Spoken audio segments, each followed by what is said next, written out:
लेकिन ये सदन को चलाना ये तो जिम्मेवारी ही आप लोगों की है।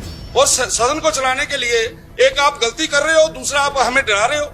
इस तरह की जो है वो कई बार हो जाती है।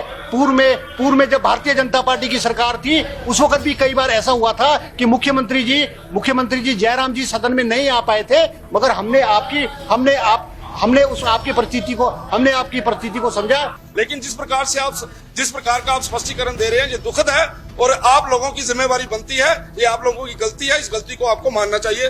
धन्यवाद। Thank you. घटना हुई अभी आपने हाउस को एडजॉर्न करने के बाद जो है वो दोबारा से जो है हमारे विपक्ष के जो सदस्य वॉकआउट करके गए। मैं आपकी जानकारी में बताना चाहूंगा कि 1 बजे मुख्यमंत्री जी की प्रेस कॉन्फ्रेंस थी, क्योंकि आज इस सरकार के 100 दिन पूरे हुए और उस प्रेस कॉन्फ्रेंस में सभी मंत्रिमंडल के सदस्य, सभी विधायक उपस्थित थे। वो प्रेस कॉन्फ्रेंस जो है वो लंबी चली। इस वजह से जो है हम सब जो कांग्रेस के विधायक है वो सदन में नहीं आ पाए। मैंने अध्यक्ष महोदय से रिक्वेस्ट भी की थी। मैंने 2 बजे रिक्वेस्ट कर दी अध्यक्ष महोदय से कि आप थोड़ा सा हाउस को और एडजॉर्न कर दें, क्योंकि हमें जो है सदस्यों को आने में विलंब होगा। मगर आज भारतीय जनता पार्टी अध्यक्ष महोदय आज मुद्दाहीन है। आज चर्चाओं में रहने के लिए ये मुद्दा ढूंढते हैं। आज सदन के बाहर नारे लगा रहे हैं और वॉकआउट करके और अध्यक्ष महोदय वॉकआउट करके बाहर जा रहे हैं। तो आज जो विपक्ष है वो अध्यक्ष महोदय मुद्दाहीन है। आज इनको चाहिए कि आप जो है संयम बरते और जो इस सदन की उच्च परंपराएं हैं उसका जो है आप निर्माण करें। इस तरह की जो है वो कई बार हो जाती है। पूर्व में जब भारतीय जनता पार्टी की सरकार थी उस वक्त भी कई बार ऐसा हुआ था कि मुख्यमंत्री जी जयराम जी सदन में नहीं आ पाए थे, मगर हमने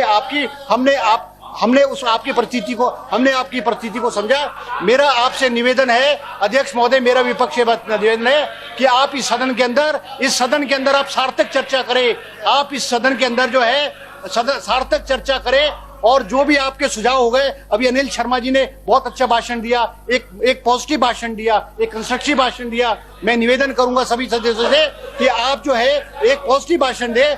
हमारा लक्ष्य जो है हिमाचल प्रदेश को सजग बनाना है, हिमाचल प्रदेश को मजबूत बनाना है, हिमाचल प्रदेश को। और हम आपसे सहयोग करते हैं कि आप इस सदन में चलाने के लिए अध्यक्ष महोदय और सरकार का सहयोग दें। अध्यक्ष महोदय आपने मुझे समय दिया, आपका बहुत बहुत धन्यवाद। ये बड़ा दुख का विषय है कि जिनको नाराजगी है वो तो कुछ बोल नहीं रहे और जिनकी गलती है वो यहाँ पे गलत तरीके से स्पष्टीकरण दे रहे हैं। जिस सदन चलाने की जिम्मेवारी आपकी है और ये मैं मानता हूं माननीय मुख्यमंत्री जी की अगर वहां पे प्रेस कॉन्फ्रेंस है उसके कारण से देरी हो सकती है, उसके लिए इंटीमेट किया जा सकता है, बताया जा सकता है। 2:20 पे सारे के सारे भारतीय जनता पार्टी के विधायक यहाँ थे। 2:35 तक हम यहाँ बैठे रहे। यहाँ आपका कोई विधायक नहीं था। 3 विधायक हमारे भारतीय कांग्रेस पार्टी के यहाँ पे आए जो हमारे साथ यहाँ बैठे थे। वो भी बेचारे दुखी थे इसलिए अंदर आए हुए थे हमारे पास।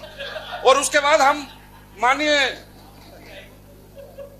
स्पीकर साहब के कमरे में गए। हमने वहां जाके भी बोला कि अंदर कोई नहीं है और इस 2:20 का आपने समय दिया है, कृपा करके आप बताइए क्या करना है। इन्होंने भी ये बोला कि आप यहीं आ जाओ, चाय पीते हैं, जरा बैठिए। लेकिन ये सदन को चलाना ये तो जिम्मेवारी ही आप लोगों की है और सदन को चलाने के लिए एक आप गलती कर रहे हो, दूसरा आप हमें डरा रहे हो। इसलिए जो हुआ है इस प्रकार से नहीं होना चाहिए। जो व्यवस्थाएं ठीक तरीके से होनी चाहिए। सदन चलाने की जिम्मेवारी सरकार की है। कोई ये जरूरी नहीं है, देरी कहीं भी हो सकती है, देरी हो सकती है कहीं भी, ये नहीं कि देरी नहीं हो सकती। लेकिन जिस प्रकार का आप स्पष्टीकरण दे रहे हैं ये दुखद है और आप लोगों की जिम्मेवारी बनती है। ये आप लोगों की गलती है, इस गलती को आपको मानना चाहिए। धन्यवाद। Thank you.